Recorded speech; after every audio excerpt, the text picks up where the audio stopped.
নমস্কার। এই গরমের দিনে ঠান্ডা ঠান্ডা শরবত খেতে সবারই খুবই ভালো লাগে। আজ আমি সুরুচি বাংলার রান্নাঘরে আপনাদের সঙ্গে একটি তরমুজের শরবত শেয়ার করি। এই রেসিপিটি বানিয়ে ফেলার জন্য আমার চ্যানেলটিকে আপনারা সাবস্ক্রাইব করে ফেলুন।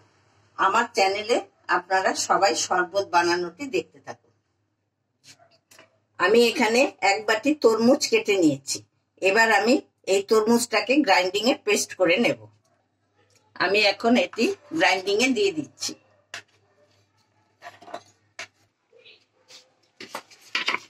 তরমুজের সাথে আমি চিনি দিয়ে দিলাম। তরমুজটা খুব মিষ্টি, আপনারা মিষ্টিটা বুঝে দেবেন। আবার কারোর যদি ইচ্ছে না হয় মিষ্টি নাও দিতে পারেন। এতে আমি দিচ্ছি গন্ধরাজ লেবুর রস, সামান্য একটু দিয়ে দিচ্ছি বিট লবণ। এবার আমি এটা গ্রাইন্ডিং এ পেস্ট করে নিচ্ছি। এবার আমি ছাঁকনিতে এই রসটা ছেঁকে নিচ্ছি।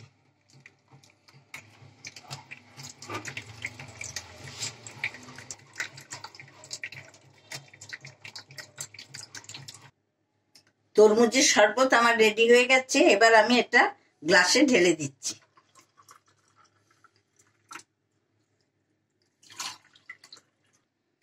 এবার আমি এতে দিয়ে দিচ্ছি 2 কুচি বরফ।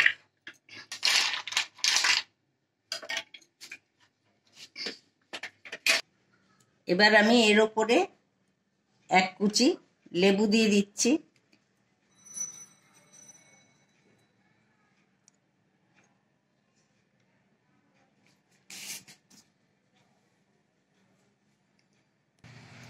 গরমের দিনে বাড়িতে কোনো হঠাৎ অতিথি এসে গেলে আর ঘরে যদি তরমুজও রেডি থাকে, তাহলে এরকম ভাবে সাজিয়ে সার্ভ করবেন।